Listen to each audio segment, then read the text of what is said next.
Terima kasih sudah klik video ini. Tapi jangan lupa guys, klik tombol subscribe, karena klik tombol subscribe itu gratis. Dengan subscribe kamu support channel ini untuk upload video setiap hari. Selamat menonton. Pagi ini saya akan mengambil topik melakukan kehendaknya. Topik ini kelihatannya mudah, tetapi di dalam praktek kehidupan itu sulit. Kenapa sulit? Karena kehendak kita dan kehendak Tuhan itu kadang-kadang beda tipis. Tapi orang yang tinggal di dalam firman-Nya, orang yang sering kali mendengar suaranya, itu akan bisa membedakannya. Saya kutip dari Matius 6 ayat 33 yang pernah kita belajar beberapa bulan yang lalu. Matius 6 ayat 33, ayat ini sering kali kita baca, kita dengar. Bahkan bagian dalam hidup saya selalu sebutkan MT 633. Tetapi carilah dahulu kerajaan Allah dan kebenarannya, maka semuanya akan ditambahkan kepadamu. Dari poin ini ada dua hal. Yang penekanannya, carilah dahulu kerajaan Allah. Yang kedua, kebenarannya. Kemudian saya coba mencari di dalam terjemahan bahasa Inggris yang lain. Saya coba terjemahkan secara bebas. Dikatakan, tetapi lebih dari semua hal, tempatkanlah pekerjaan Tuhan yang pertama. Jadi pekerjaan Tuhan itu yang pertama, yang utama. Dan lakukan apa yang menjadi kehendaknya, maka semuanya akan menjadi bagianmu. Jadi dari hal ini saya pernah sampaikan, dari firman ini ada dua hal yang harus kita lakukan. Yang pertama adalah menempatkan pekerjaan Tuhan yang pertama, mengutamakan Tuhan. Apakah itu pelayanan, apakah itu pekerjaan Tuhan yang diutamakan. Yang kedua, melakukan apa yang menjadi kehendaknya. Melakukan apa yang menjadi kehendaknya. Ini yang menjadi pembahasan saya pagi ini. Untuk itu saya akan ambil contoh Alkitab, juga contoh dua Alkitab. Kemudian nanti ada beberapa kesaksian yang pernah kami jumpai maupun apa yang kami alami. Itu akan membantu kita mengerti apa yang dimaksud dengan kehendaknya. Kisah yang pertama di dalam Alkitab, kita lihat nanti di rumah dibaca Rut pasal 1 ayat 1 sampai 6. Dalam kisah ini dimulai ketika kelaparan melanda negeri ini. Mereka ada satu keluarga yang bernama Elimelek. Dia mengajak seluruh keluarganya pindah dari kotanya Bethlehem menuju ke negeri Moab. Elimelek mengajak istrinya Naomi dan kedua anaknya Malon dan Kilion. Tidak berapa lama kemudian matilah Elimelek di tanah Moab. Tinggallah Naomi dengan kedua anak laki-lakinya, yaitu Mahlon dan Kilion. Tidak berapa lama kemudian kedua anak laki-lakinya menikah dengan wanita Moab, yaitu Orpa dan Rut. Keluarga yang baru menikah ini tinggal kira-kira 10 tahun di tanah Moab ini. Namun tragis, Alkitab mencatat keduanya pun meninggal di tanah Moab. Bisa kita bayangkan harapan yang ada dari keluarga ini, kepindahan mereka ke tempat yang baru. Mereka ingin membuka lembaran yang baru. Namun apa yang dikata, kenyataan berbicara lain. Justru di tanah Moab ini, Naomi kehilangan orang yang dikasihinya, yaitu suaminya Elimelek dan kedua anaknya Mahlon dan Kilion. Demikian juga harapan mereka untuk menata hidup yang lebih baru itu menjadi sia-sia. Lebih parah lagi, kedua anaknya menikah itu tidak dimiliki keturunan. Sehingga akhirnya Naomi mengambil keputusan untuk dia kembali ke negerinya di Bethlehem, di Yerusalem kembali. Kisah yang kedua yang saya mau angkat adalah keluarga Ishak. Itu diambil dari Kejadian 26 ayat 1 sampai 6. Pada masa itu terjadi juga kelaparan yang melanda negeri itu. Ishak berkeinginan untuk pergi ke Mesir, namun dicegah oleh Tuhan. Tuhan memerintahkan kepada Ishak untuk tinggal di negeri yang akan ditentukan dan mengingatkan Ishak apa yang pernah dilakukan Abraham ayahnya itu, yaitu mendengar dan memelihara atau melakukan perintah Tuhan. Dengan ketaatannya, maka Ishak tinggal di Gerar sebagai orang asing. Pada tahun itu Ishak menabur. Yang terjadi justru apa? Dia berlipat kali hasilnya yang dia terima, 100 kali lipat. Itu ditulis di dalam Alkitab. Buah ketaatan pada musim kelaparan Artinya pada musim itu kemarau, air pasti akan kekurangan. Jadi justru orang-orang petani akan mengerti pada musim kering mereka akan sulit untuk menanam. Tetapi di sini kita belajar Ishak mentaati apa perintah Tuhan, apa firman Tuhan yang dilakukan di dalam kehidupannya, dan Ishak menerima buah dari ketaatan itu. Dari dua kisah yang saya mau sampaikan ini, kedua-duanya menghadapi masalah yang sama, yaitu kelaparan yang melanda negeri itu. Tetapi keduanya berbeda di dalam mengambil keputusan. Elimelek tinggal di kota Bethlehem. Bethlehem artinya rumah roti. Dengan kata lain, Elimelek ini harusnya dia mengerti kalau rumah roti artinya Tuhan menyediakan makanan secara rohani. Tuhan pasti akan menyediakan juga makanan secara jasmani. Di kisah ini kita lihat Elimelek langsung mengambil keputusan dengan kekuatannya. Dia mengajak seluruh keluarganya pindah ke tanah Moab. Ini beda dengan Ishak. Pada waktu Ishak terjadi kelaparan di negeri itu, dia punya keinginan untuk pindah. Artinya kalau itu kita lebih dalam lagi, artinya Ishak berdialog. Ishak membawa masalah itu ke hadapan Tuhan, sehingga firman Tuhan dicatat Ishak dicegah oleh Tuhan untuk pindah ke Mesir. Bahkan Tuhan katakan, kamu tinggal di negeri yang aku tentukan. Di sini kita lihat beda. Kedua-duanya anak Tuhan, kedua-duanya menghadapi masalah yang sama, tetapi beda di dalam pengambilan keputusan. Harusnya Elimelek mengerti lebih dalam bahwa Bethlehem itu artinya rumah roti, tempat di mana Tuhan menyediakan kebutuhan rohani, pasti jasmaninya itu akan Tuhan sediakan. Tetapi Elimelek tidak pernah mengambil keputusan itu dengan melibatkan Tuhan. Akibatnya kita bisa tahu semua harapannya, semua keinginannya, semua cita-cita, semua impiannya kandas karena dia memakai kekuatannya sendiri. Sedangkan kita belajar dari Ishak. Ishak saya tahu bahwa dia diwariskan oleh ayahnya Abraham, bagaimana hidup bergantung pada Tuhan. Dan kita lihat Ishak pun kepingin pindah secara manusia. Dia ingin pindah dari negerinya ke negeri Mesir, karena dia mendengar bahwa di Mesir itu terjadi kelimpahan, ada tidak masa kelaparan atau kekeringan di negerinya. Oleh karena itu Ishak berkeputusan ingin pindah, tetapi itu dicegah oleh Tuhan. Lah pada bagian ini ada orang yang menghadapi masalah yang sama, tetapi beda di dalam mengambil keputusan. Itu karena mereka melibatkan Tuhan. Terkadang pada saat kita melibatkan Tuhan, keputusan yang kita ambil itu pasti kebanyakan akan berbeda dengan orang lain. Contoh Ishak, dia tinggal di negeri Gerar. Itu pun juga terjadi masa kekeringan. Harusnya kalau masa kekeringan, yang cocok usaha itu bukan di bidang pertanian, tetapi dia mendengar suara Tuhan, dia mendengar perintah Tuhan untuk dia menabur di tanah kering.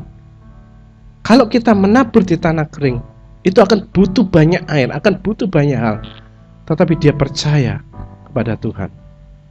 Terkadang kita di dalam menghadapi satu persoalan, kita lebih cenderung mendengar suara orang lain, suara kebanyakan orang, sehingga yang terjadi dengan kekuatan kita akan hadapin. Tetapi kalau kita mendengarkan Tuhan, mengikuti arahan dari Tuhan, kita akan melihat bahwa perlindungan Tuhan itu akan menyertai kita. Ini yang bedanya. Kenapa itu kita bedanya? Kita ingat 2 minggu yang lalu saya cerita tentang bagaimana Tuhan memelihara Elia.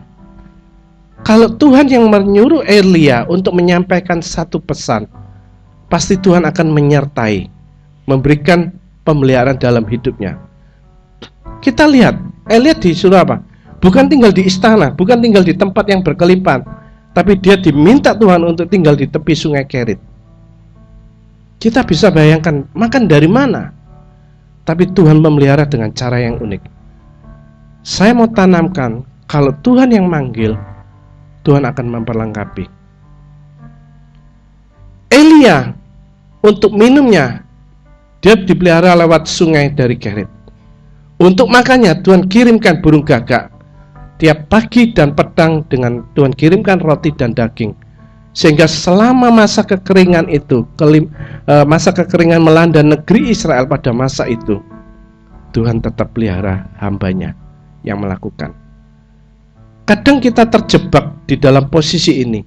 Orang katakan bodoh kalau kita mengikuti apa yang sarannya, perintahnya Tuhan, karena bertentangan dengan dunia. Tetapi saya mau katakan, semua masalah di dunia ini Tuhan punya kunci jawabannya. Dia pegang kunci jawaban itu. Oleh karena itu, jangan cari tetanggamu, jangan cari orang pintar, cari orang yang berhasil, tapi cari Tuhan yang punya jawaban, kunci jawaban itu. Pasti dia akan bukakan bagi setiap anaknya yang bergantung, berharap kepada dia. Kisah yang tadi saya sampaikan, keluarga Elimelek dan Ishak menghadapi masalah yang sama, tetapi jawabannya berbeda. Karena Elimelek mengandalkan kekuatannya, mengandalkan pengetahuannya, tetapi Ishak mengandalkan Tuhan. Meskipun kadang-kadang waktu Ishak terima perintah Tuhan untuk dinabur, apa tidak salah? Tetapi karena dia membangun hubungan sama Tuhan, dia taat, dia melakukan. Sehingga dicatat di dalam Alkitab, dia menabur dan menuai pada tahun itu. Pada tahun itu, dia tidak harus menunggu berapa tahun. Pada tahun itu dia terima hasilnya 100 kali lipat. Oleh karena itu dibutuhkan percaya dan melakukan kehendaknya. Bukan sesuatu yang saya katakan mudah, tetapi untuk kita percaya, itu kadang butuh waktu, butuh keberanian untuk kita melangkah. Kita mendengar kebenaran yang sama, tetapi kita melakukan yang berbeda. Oleh karena itu seringkali saya katakan, kalau saya menyampaikan sesuatu atau hamba Tuhan yang menyampaikan tempat ini, tangkap secara roh, bukan dengan akal kita. Kalau akal kita itu akan dibelokkan, mana mungkin, mana bisa. Tetapi kalau kita menangkap secara roh dan kita mulai membangun iman kita untuk kita lakukan, percaya yang berapa? 100%. Itu akan terjadi mujizat di dalam kehidupan ini. Oleh karena itu ayat di dalam Markus 11 ayat 22, ini saya paling suka ayat ini. Saya ambil di dalam bahasa Inggrisnya, dikatakan have faith in God. Have faith in God. Have faith itu in God, milikilah percaya dalam Tuhan. Artinya kita harus mempercayai Tuhan 100%. Maka ayat 23 itu terjadi. Kita bisa memindahkan gunung. Gunung apa yang dimaksud dengan ini? Gunung persoalan kita. Setumpuk masalah apapun yang kita hadapin, kalau kita bangun percaya pada Tuhan, itu Tuhan akan pindahkan dalam kehidupan kita persoalan-persoalan itu. Saya pernah cerita bagaimana waktu seorang hamba Tuhan menubuatkan istri saya, dia seperti ruwet ya, benang kusut ya, dan ruwet. Tapi Tuhan katakan, Tuhan akan menguraikan benang kusut itu. Dan itu Tuhan buktikan di dalam hidup kita. Kita hanya percaya.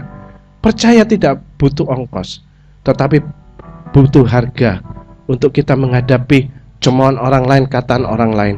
Oleh karena itu, melakukan kehendak Tuhan, itu yang harus kita lakukan.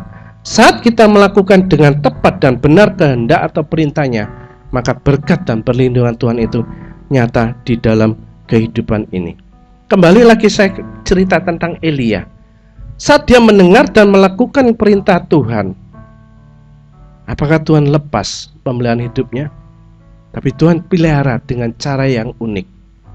Kadang-kadang kita lihat waktu Tuhan panggil sesuatu untuk kita melakukan sesuatu, bayangan kita, oh Tuhan pasti menyediakan fasilitas begini-begini. Tidak selalu Tuhan memberikan seperti bayangan kita. Kadang-kadang di luar pikiran kita. Seperti Elia, dia justru tinggal di tepi sungai Kerit, dan Tuhan pelihara hidupnya. Bahkan setelah sungai Kerit kering pun, Tuhan kirim dia tinggal bukan di rumah janda kaya, tetapi janda yang miskin. Dan Tuhan buat mujizat. Kadang-kadang Tuhan bisa buat mujizat di tengah kekurangan itu. Nanti ada kisahnya ya, cerita kesaksian itu. Bahkan pada saat Elia sendirian menghadapi nabi para Baal 450 orang di Gunung Karmel. Apakah Tuhan meninggalkan Elia? Tidak. Tuhan menyertai Elia. Bahkan Elia bisa mencelikkan seluruh orang Israel pada masa itu dengan mujizat yang ditunjukkan lewat persembahan yang dibakar langsung dari surga. Itu yang luar biasa. Bahkan pada saat Elia ketakutan mendengar ancaman Isabel setelah Elia membunuh 450 nabi Baal, Elia lari ketakutan. Tuhan pun menyertai dia. Tuhan pun memelihara hidupnya. Ini yang luar biasa. Jadi janji Tuhan di dalam kehidupan kita harus percaya penuh 100%. Kadang-kadang itu berbeda dalam kenyataan. Ini kami juga alami, kami juga lihat. Juga banyak kesaksian yang kami lihat. Kalau Tuhan yang manggil, Tuhan pasti menyertai. Tuhan tidak pernah meninggalkan. Ayat yang saya paling suka itu Yesaya 41 ayat 10. Janganlah takut, sebab aku menyertai engkau. Janganlah bimbang, sebab aku ini Allahmu. Aku akan meneguhkan, bahkan akan menolong engkau. Aku akan memegang engkau dengan tangan kananku yang membawa kemenangan. Kalau Tuhan sudah janji ini menyertai hidup kita, Dia menjanjikan untuk memegang kita dengan tangan kanannya, pasti kemenangan itu akan kita raih. Tinggal kuncinya kita percaya, kita berjalan, tidak melihat kondisi situasi yang ada di sekeliling kita, tetapi mata kita tertuju kepada Tuhan. Maka Tuhan akan membuktikan di dalam kehidupan kita. Pada saat Tuhan memanggil saya, seperti yang pernah saya sampaikan, bukan berarti semuanya tersedia fasilitas, tidak. Kami harus bergumul, kami harus melewati 2-3 tahun. Dan pada awal itu memang secara jasmani, dan itu betul-betul terjadi, saya ngomel, saya menggerutu. Selama 2-3 tahun itu tidak terjadi sesuatu mujizat. Pemeliharaan tetap pemeliharaan terjadi seperti biasa. Tetapi waktu kebenaran firman Tuhan mulai menerangi hati dan pikiran saya belajar. Kalau kita mengomel, kita menggerutu, tidak akan mengubah keadaan. Seperti bangsa Israel, mereka mengomel menggerutu. Beberapa mereka mati di padang gurun. Oleh karena itu, apapun persoalan yang kita hadapi, tekanan apapun, berat apapun, jangan pernah mengomel, jangan pernah menggerutu. Minta cara pandang Tuhan, minta kita kacamata Tuhan untuk memandang persoalan itu. Karena Tuhan pasti akan menguraikan masalah itu demi masalah. Karena Tuhan itu tidak pernah meninggalkan kita. Kalau kita memikirkan atau melakukan proyeknya Tuhan, maka kebutuhan kita Tuhan pasti akan pelihara, akan penuhi. Saya ingat bagaimana saat yang lalu saya pernah share, saat anak saya dia punya keinginan untuk bisa ikut di dalam pertukaran siswa di Singapura. Saya waktu itu saya katakan, secara finansial kami tidak punya, tetapi bawa masalahmu, bawa keinginanmu, bawa kerinduanmu ke dalam Tuhan dan layani dia dengan setia. Dan itu dia boleh buktikan, dia boleh saksikan semua kebutuhannya, baik pada saat pengurusan paspor yang begitu sulit, tapi itu bisa terselesaikan dalam waktu yang singkat.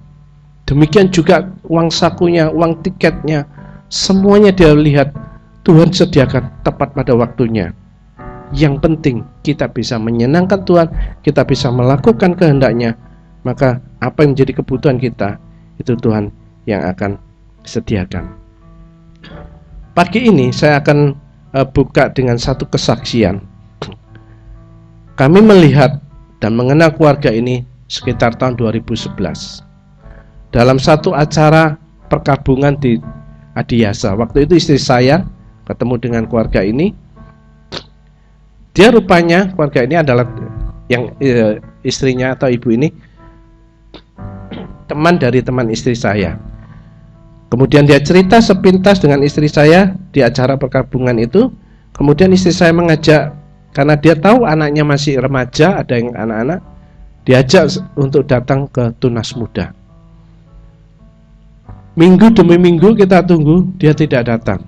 Sampai lewat sekitar lebih kurang 2 bulan, dia baru muncul anaknya, ikut di dalam tunas. Lama-lama keluarga ini ikut juga di dalam kegiatan pelayanan, baik roti jelai, kunjungan ke panti, ke rumah sakit. Bahkan keluarga ini ikut juga di dalam ibadah akhirnya. Mereka, ibu ini rupanya dia tinggal tidak jauh dari tempat kita beribadah. Dia punya 5 anak. Dan pada tahun kemudian, tahun 2011, kami baru tahu akhir Juni kalau dia punya masalah. Ketiga anaknya itu harus masuk ke tingkat yang lebih lanjut. Yang kecil masuk ke SD, kemudian yang kedua masuk SMP, yang anak ketiga, yang pertama itu masuk SMA. Pada saat itu setelah pelayanan pulang, kami mengantar, karena kami juga mendengar dari beberapa orang yang menghadapi masalah, yang didengar tentang masalahnya. Rupanya anak yang paling besar itu dan paling kecil waktu itu belum bisa masuk ke sekolah, karena dia mengharapkan kabar dari suaminya, sedangkan suaminya itu tidak pernah datang dan tidak pernah mengirimkan untuk nafkahi bagi keluarga ini. Yang terjadi, harapan yang dia dapatkan dari suami atau keputusan dari suaminya itu terkatung-katung, sehingga keputusan anaknya itu masuk kemana belum tahu, dia bisa memutuskan. Sampai satu hari itu istri saya mendengar, karena dalam kondisi yang kepepet, dia ingin anaknya masukkan di sekolah swasta yang banyak siswanya semua pakai ini ya. Istri saya tidak tahan, dan sepulang dalam pelayanan itu saya cuma katakan, memang banyak orang yang menyalahkan dia, kenapa dia harus menunggu keputusan dari suaminya, padahal kondisi itu cepat harus diambil keputusan. Saya tidak menyalahkan dia, cuma saya katakan, duduk di bawah kaki Tuhan. Kalaupun ada sesuatu yang kamu salah di dalam mengambil keputusan atau menunda-nunda, minta ampun, karena Tuhan itu Maha Pengampun. Kemudian kami mulai mencari informasi tentang sekolah ini. Bayangan saya, itu kan akhir Juni, pertengahan Juli itu sekolah pada masuk. Otomatis sekolah sudah tidak menerima siswa. Tapi pada waktu awal Juli tanggal 1, saya cari informasi sekolah, ternyata ada sekolah yang masih buka. Dan dia cari juga informasi, ada sekolah. Jadi ada 2 sekolah yang waktu itu masih membuka pendaftaran bagi anak yang masuk SMA. Yang satu itu mintanya sekitar, kalau tidak salah itu sekitar 10 jutaan. Juga sama, harus menggunakan komputer sekolahnya. Yang pertama ini 10 juta itu bisa dicicil berapa kali, 10 kali kalau tidak salah. Kemudian waktu kita merujuk satu sekolah ini dari jumlah yang harus dia bayar 10 juta, tapi karena dari tesnya bagus dan raportnya bagus, itu menolong sampai turun sekitar 8-an jumlah itu. Saya cuma katakan kepada anaknya, kamu doa, minta Tuhan di mana kamu ditempatkan, dan di tempat itu Tuhan mau, engkau akan menjadi berkat.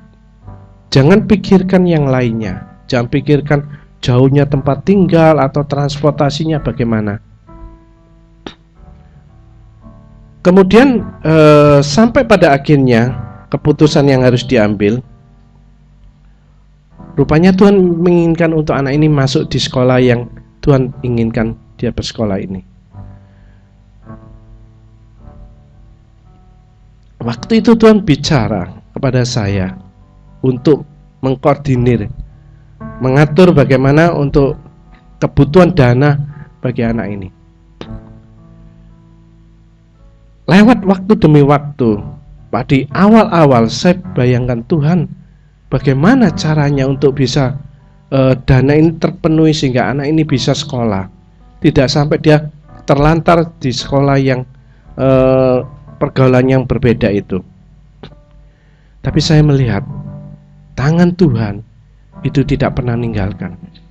Di awal saya harus lihat ini ke depan bagaimana cara bayarnya. Saya tidak tahu. Saya hanya share waktu itu, ingat lihat istri saya minta share ke teman saya karena teman saya ini saya ingat tahu bahwa dia punya dana yang khusus untuk anak-anak yang beasiswa ini. Rupanya dari akhir kami sampaikan, dia katakan bahwa dia sudah putuskan itu untuk tidak membuka beasiswa karena dia harus menghadapi persoalan di keuangan keluarga yang dia harus konsentrasi ke sana. Kemudian saya cuma sampaikan, tidak apa-apa, kita cuma bagi beban. Itu kami ceritakan siang. Rupanya dia cerita sama istrinya malam, kalau tidak salah malam hari, dia telepon kami bahwa dia katakan Tuhan taruh sesuatu untuk ikut bagian ambil beban ini. Akhirnya dia transferkan sejumlah dana. Bagi kami itu cukup sebagai titik awal untuk mendukung anak ini bisa sekolah. Saya tetap doa, Tuhan, apa mungkin ini Engkau yang menyuruh. Saya cuma melakukan apa yang jadi kehendak-Mu. Dan lewat harinya pas kita harus bayar pertama, cuma bisa 2 kali itu dia harus bayar. Pas pertama kita harus bayar, Tuhan sediakan pada waktunya. Dan singkat cerita, akhirnya anak ini bisa sekolah di sekolah yang Tuhan inginkan. Dan lewat itu, betul-betul di bulan-bulan pertama awal dia masuk sekolah, dia menjadi kesukaan bagi teman-temannya, dia menjadi kesukaan bagi guru-gurunya, karena anak ini berani. Dan dia betul-betul menjadi berkat di sekolah di mana Tuhan inginkan untuk dilakukan. Poin yang saya mau sampaikan adalah pertama, saya tipenya orang yang cuek. Saya tidak mau cawe-cawe masalah orang. Tetapi hari itu Tuhan bicara secara khusus. Engkau harus bantu untuk bisa anak ini bersekolah. Saya tinggal lakukan apa yang menjadi kehendaknya. Secara kehendak saya malas. Karena akan butuh waktu, butuh pergumulan, butuh yang harus diselesaikan. Padahal banyak hal yang harus diselesaikan. Tapi hari itu Tuhan bicara, melakukan kehendaknya. Hal yang kedua yang mau saya sampaikan, kuncinya, kenapa Tuhan begitu sayang dengan keluarga ini? Bahkan Tuhan katakan, justru di dalam kekurangan ini, aku akan memberkati keluarga ini. Aku ingin menunjukkan kuasaku lewat keluarga ini. Jadi kalau kita punya satu persoalan, sesuatu orang lain tidak pernah peduli, tapi satu pribadi yang tidak pernah meninggalkan kita, dia selalu peduli dengan kita. Asal kuncinya kita percaya dan berharap kepadanya. Yang saya herankan ya, di saat tiga anaknya lagi bergumul untuk bisa masuk sekolah, dia masih ngurusin anak panti, ada beberapa anak yang tinggal di rusun ya, untuk bisa sekolah. Dia urus untuk itu. Sehingga saya melihat urusannya Tuhan, rencana Tuhan, proyeknya Tuhan, dia pikirin, apalagi kebutuhan dia, Tuhan pasti bukakan. Sehingga ketiga anak-anaknya itu bisa sekolah dengan cara yang ajaib, dengan cara yang luar biasa, lebih dari yang kita pikirkan, kita bayangkan. Karena dia sudah memberikan yang terbaik dalam hidupnya kepada Tuhan. Oleh karena itu seringkali saya tekankan kepada beberapa keluarga, kalau kita ini memikirkan yang terbaik untuk proyeknya Tuhan, saat kita butuh, Tuhan akan tidak pernah tinggalkan dia. Dia akan tolong kita, dia akan buka jalan. Apalagi kalau orang ini berharap hidupnya bergantung penuh kepada Tuhan.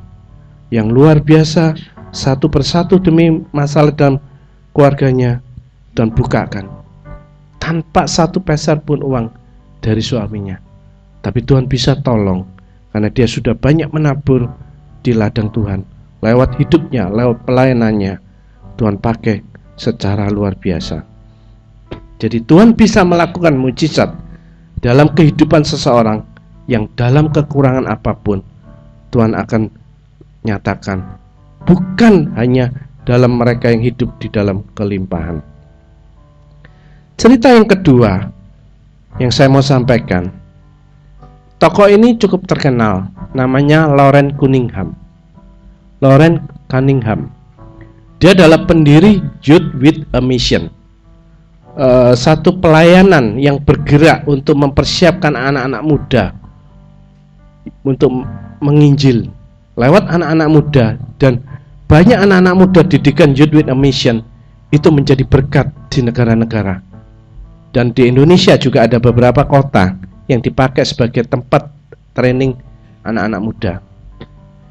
Waktu saya baca kisah dari Loren Cunningham ini, itu luar biasa. Pada saat itu, dia harus mengambil satu keputusan yang cukup berat di dalam kehidupannya. Dia harus mengambil keputusan ini mengikuti keputusan keluarga, atau dia mengikuti keputusan Tuhan. Dalam posisi yang serba sulit, dia harus mengambil keputusan. Keputusan yang sederhana yang dia harus ambil lewat keluarganya. Bibinya itu orang kaya.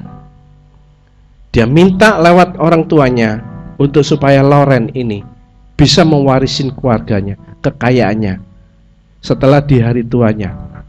Dengan catatan dia harus meninggalkan pelayanannya, dia harus meninggalkan segalanya, cita-citanya, dan mengikuti apa yang diinginkan oleh bibinya ini. Saat itu dia pergumulan yang cukup berat, akhirnya dia mengambil keputusan untuk melepaskan haknya menjadi pewaris tunggal dari bibinya. Dan dia memilih merintis satu pelayanan untuk kaum muda, Youth with a Mission ini. Teman-temannya, orang-orang sekitarnya mengatakan dia, kamu bodoh. Kamu tinggal terima warisan dan hidup masa depanmu sudah terjamin. Tapi Loren Cunningham, dia lebih memilih mengikuti Tuhan, rencana Tuhan, kehendaknya di dalam kehidupannya. Ada banyak orang yang menyalahkan dia, ada banyak yang orang menyudutkan dia. Bahkan di awal-awal dia merintis itu, justru dia tidak disertai dengan fasilitas yang melimpah. Dia serba kekurangan. Banyak orang menyalahkan, apa tidak salah kamu dulu ngambil keputusan itu. Banyak orang yang mengejek dia, banyak orang yang menyudutkan dia tentang keputusan yang dia ambil. Tapi Loren tetap diam, dan seluruh dia bawa keluh kesahnya di bawah kaki Yesus. Dia kemukakan segala hal, segala tantangan, segala persoalan. Secara jasmani, dia mulai bisa menyalahkan dirinya. Kenapa kok saya tidak ambil keputusan itu? Padahal janji Tuhan itu akan menyertai dia. Tapi secara fakta, dia harus berjuang berat pada masa-masa awal pelayanan itu. Tetapi Roh Kudus memberikan penghiburan, memberikan kekuatan untuk dia tetap ada di dalam jalurnya Tuhan. Dan di sela-sela dia tidak tahu yang dia harus lakukan, Tuhan memberikan penghiburan, kekuatan. Dan hari ini, saya minta pemusik-pemuji, hari ini Tuhan buktikan janjinya kepada dia. Pelayanannya yang dia rintis itu banyak memberkati negara-negara lewat anak-anak muda yang brilian, lewat anak-anak muda yang begitu gigih di dalam Tuhan. Ada banyak jiwa dimenangkan bagi kerajaannya. Melakukan kehendak Tuhan, saya katakan itu tidak mudah. Ada harga yang harus kita bayar, ada air mata yang harus kita cucurkan. Ada lutut kita yang kita pakai untuk berdoa terus. Tetapi Tuhan tidak pernah meninggalkan orang yang sedang melakukan kehendaknya. Contoh di Alkitab Elia, Ishak, itu jelas. Di dalam kekurangan pun Tuhan menyertai. Tuhan tidak pernah meninggalkan. Demikian juga kesaksian yang saya sampaikan. Dia Tuhan itu senantiasa ada di saat kita membutuhkan Dia. Tuhan senantiasa ada di saat kita membutuhkan sandaran untuk kita bisa berdiri. Saat tekanan demi tekanan persoalan itu terjadi dalam hidup kita, Dia adalah tempat sandaran yang tepat. Seringkali saya pakai istilah, kalau kita bersandar artinya kita meletakkan seluruh kekuatan kita kepada yang menopang. Pagi ini saya mau katakan satu jaminan. Penopang kita itu kuat, teguh, tidak dihempas badai ataupun gempa atau bencana. Dia penopang yang teguh kuat, seperti batu karang yang teguh. Itu Daud membuktikan di dalam hidupnya. Rasul Paulus membuktikan di dalam hidupnya bahwa Tuhan itu tidak pernah meninggalkan dia. Di saat di dalam tekanan pun mereka tidak tahu apa yang harus mereka lakukan, Tuhan pasti buka jalan itu. Dia Tuhan yang tidak pernah melepaskan tangannya. Dia Tuhan yang tidak pernah membiarkan anak-anaknya yang melakukan rencananya, melakukan kehendaknya di muka bumi. Yang menjadi pertanyaan bagi setiap kita, adakah kita berani tetap berdiri teguh, berdiri di atas kebenarannya, pada saat orang-orang mengatakan, bodoh kamu, keputusan kamu ambil. Tetapi kalau kita berani berdiri di atas kebenarannya, Dia yang menjadi pembela kita. Sejak awal saya sudah katakan, kunci jawaban Tuhan pegang. Oleh karena itu, kalau kita berhikmat, kita akan bergantung penuh kepada pemegang kunci jawaban itu. Karena kalau kita berdekat dengan pemegang kunci jawaban itu, apapun persoalan kita, Tuhan yang akan buka jalan.